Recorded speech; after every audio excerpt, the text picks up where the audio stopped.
Hello, once again, welcome to my channel, Jurobi Literature Made Simple.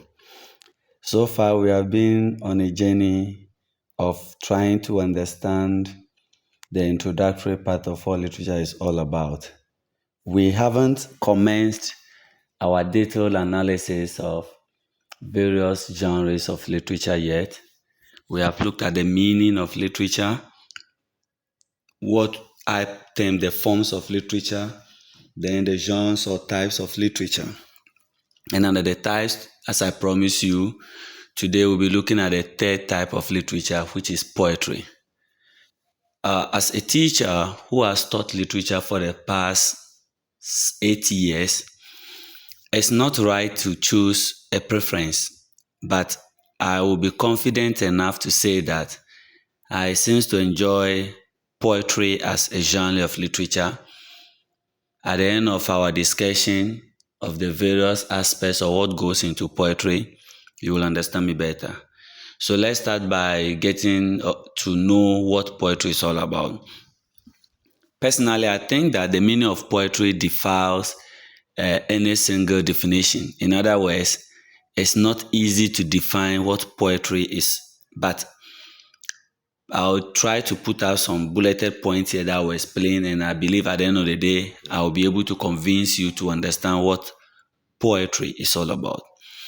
Now, poetry is the use of words to express feelings and emotions. Usually, if you are someone who writes poems, you usually write about your feelings, about your emotions, about your experiences, and you try to do that using words. Now, it doesn't mean that writers of prose or dramatists do not use words to express feelings or emotions. But what I mean is that as part of the various meanings of poetry, one of them is that we use words to express our feelings and emotions. Also, poetry involves the expression of personal experiences, like I mentioned earlier. Poets choose their words carefully. Now, an author or a dramatist who sets out to write a novel or a play or drama chooses his or her words carefully. But when you set out to write poem, you are extra careful in your diction, which I will explain later, in your choices of words. The reason is that unlike the other genres of literature where there is the laxity to write everything that you want to write about, when it comes to poetry, you do not have that freedom.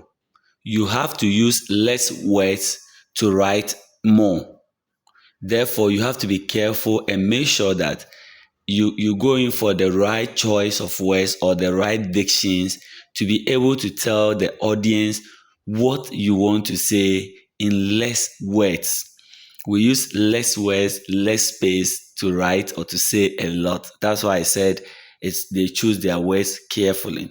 Also, poetry economizes words. When we say poetry economizes words, it's just what I just mentioned a little while ago, that they choose their words carefully, and you have to make sure that it's not prosaic. Poetry is not or does not use elaborated language. It does not give you the freedom to say everything you want to say using words. No. Poetry, you use less words to be able to communicate a lot. A line in poetry could be a whole paragraph or paragraphs in prose. That is why we say it involves the economizing of words. So in short, you will realize that poets or poems or poetry is all about the economical use of words or the careful selection of words to express one's experiences, feelings, or emotions.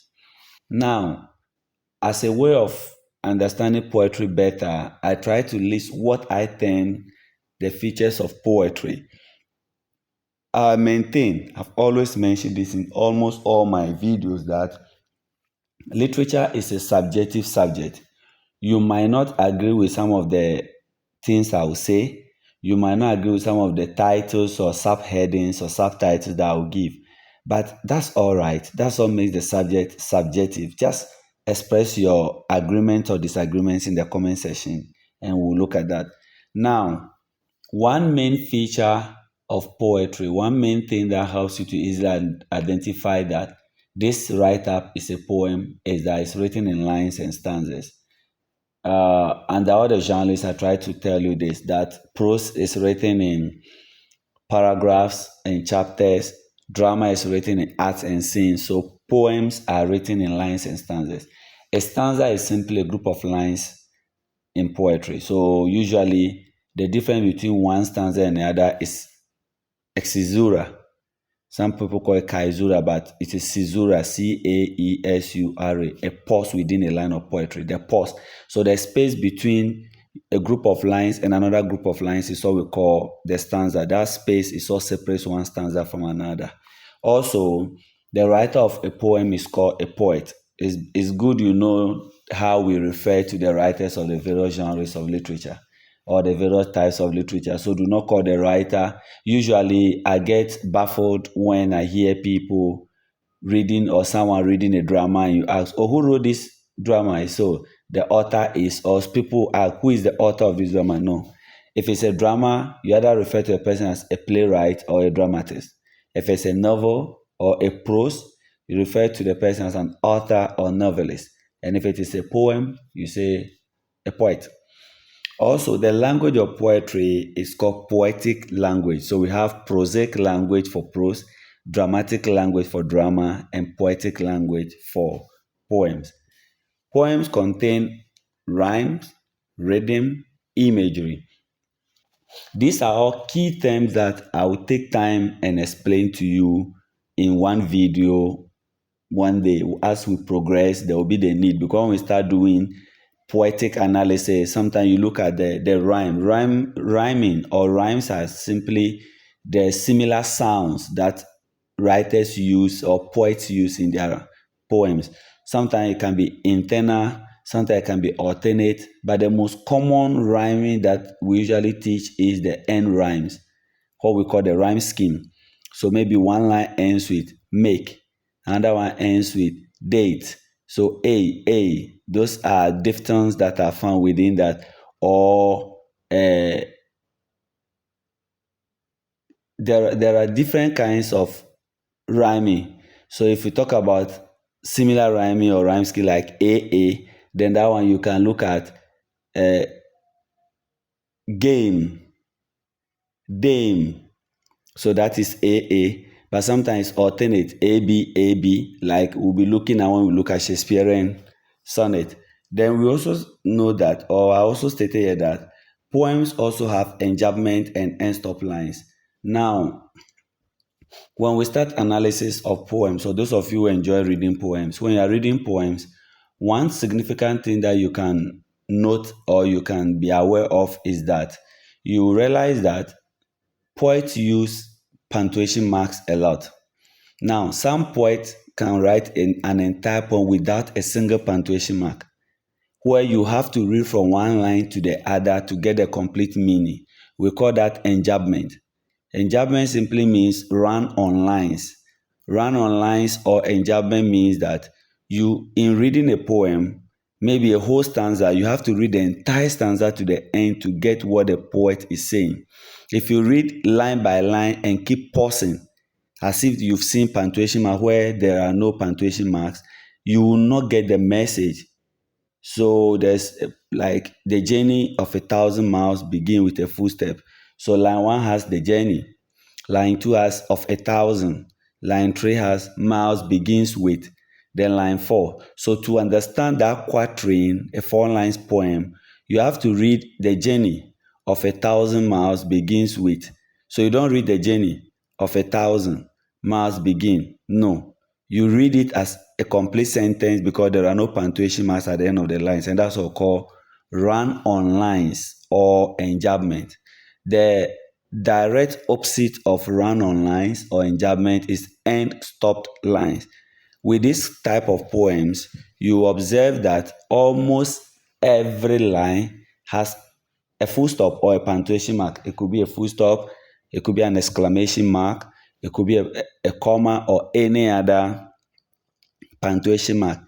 When we start the analysis, I'll give you some of the significance of reading poems with less punctuation marks, or reading poems that are full of punctuation marks. Then, one very important feature of poetry that I want to introduce you to is diction. Diction simply means a writer or a poet's choice of words or choices of words. Diction is not limited to poetry alone. All other genres also have their diction, but we consider diction significantly in poetry because without choosing the right choices of words, you may not be able to communicate your ideas. Likewise, again, the other genres, but the significant thing about poetry is because there's the economizing of words, it's very important to choose words that communicate a lot. In other words, you can only enjoy reading, understanding poems, or writing poems if you have a broader vocabulary base. Now, after looking at the features of poetry, I want to end today's lesson or today's video by looking at types of poems. Another point of controversy, another point of subjectivity. If you say types of poems, they are varied. There are numerous types of poems. So, to make my teaching a little bit easier for me, there's no way I can introduce you to all the types of poems that exist, depending on your orientation, depending on where you are looking at, what should form a type of poem, or people sometimes what you call type of poem, somebody is seen as an example of a poem. So what I did was that I tried to have three broad, categories of types of poems. I have narrative poems, lyrical poems, and dramatic poems. Now, what are narrative poems? Narrative poems are long poems that tell stories. They usually tell stories about heroes and heroines. Long narrative poem that tells stories. Now, we say poetry economizes words, which means that they are usually short. I mentioned at the beginning of today's class that that's one of the reasons why I love reading poems. But being short is not exclusive to all poems. There are some poems that are long. We call them narrative poems. They tell an entire story. They tell an entire story. There's one titled The Proud King that tells a story of a king that was rich, famous, and became very proud and arrogant and was reduced to nothing by his guardian angel for him to learn a lesson. We have another poem that is a narrative poem, Paradise Lost and Paradise Regained by Eliot. I guess I'm right. Either Eliot or Milton.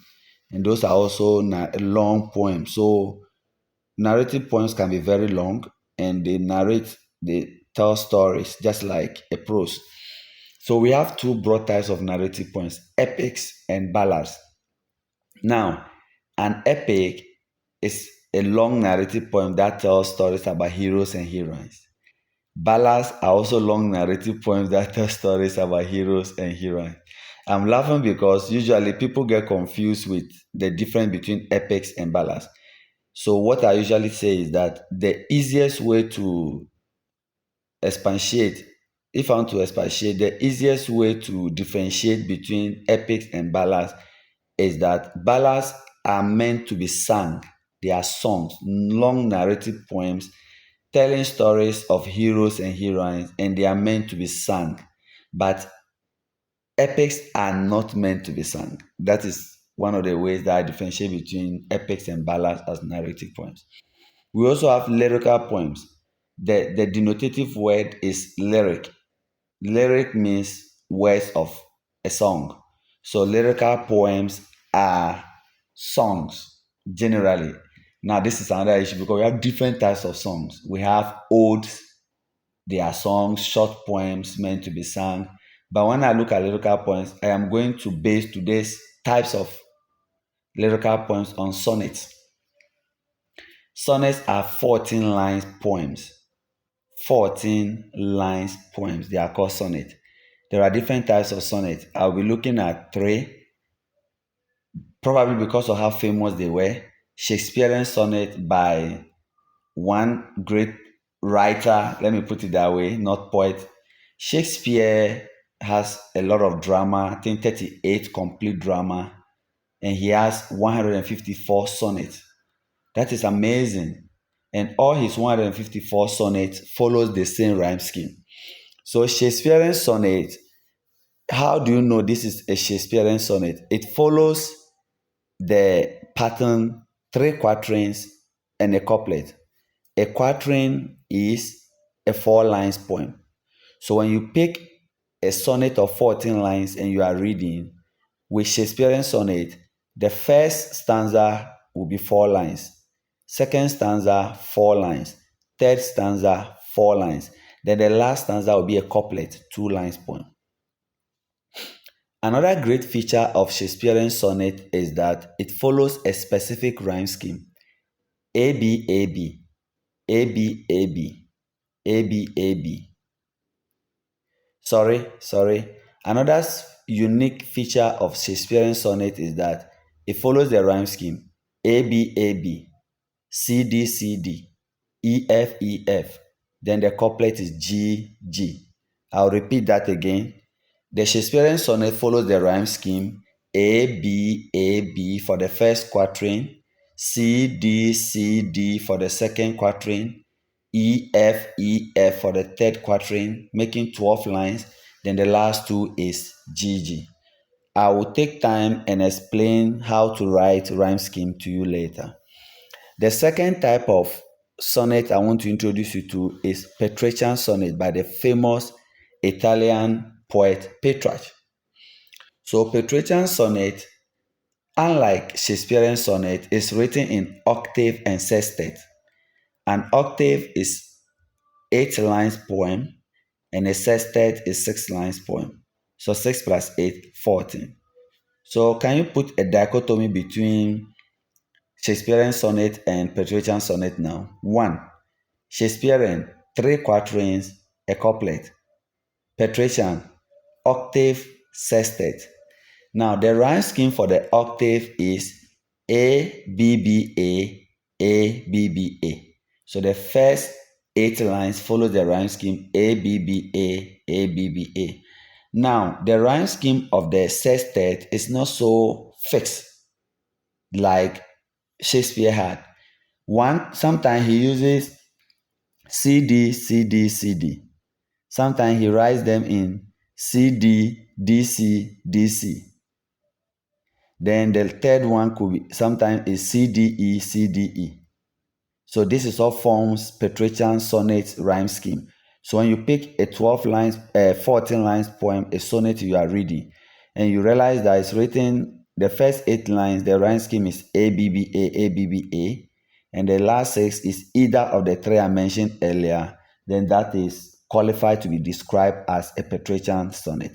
Then the third type of sonnet is Spenserian sonnet by the English poet Edmund Spenser.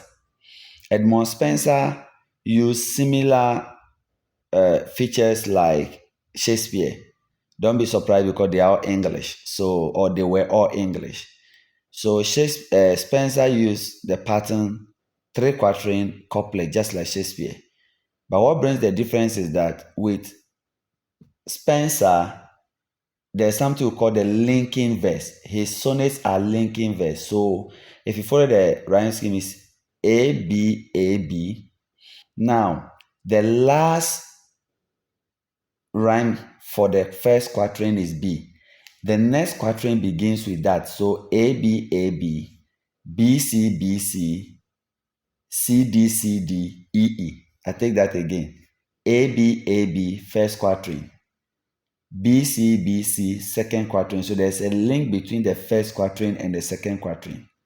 Then CD, CD, third quatrain. Then the last couplet is E, E. So in short, these are the three famous, there may be more, opinions vary. So people could have more, but these are the three famous sonnets according to my research that I want to present you to. And it's very important you keep the rhyme schemes in mind. The third type of poetry that I want to briefly look at today are dramatic poems. So we have narrative poems, long telling stories. We have lyrical poems, songs to be sung. We have dramatic poems. They are meant for the theater. Any kind of poems that is written for the theater, it could be a dramatic monologue, it could be comedies, it could be tragedies, it could be ballads. Once it's in the form of a poem and written for the theater to be performed, it's qualified to be dramatic poem. There are other types of poem that as I progress, or maybe in the next lesson, I'll introduce you to. Thank you for being with me today. Have a good day. Bye bye.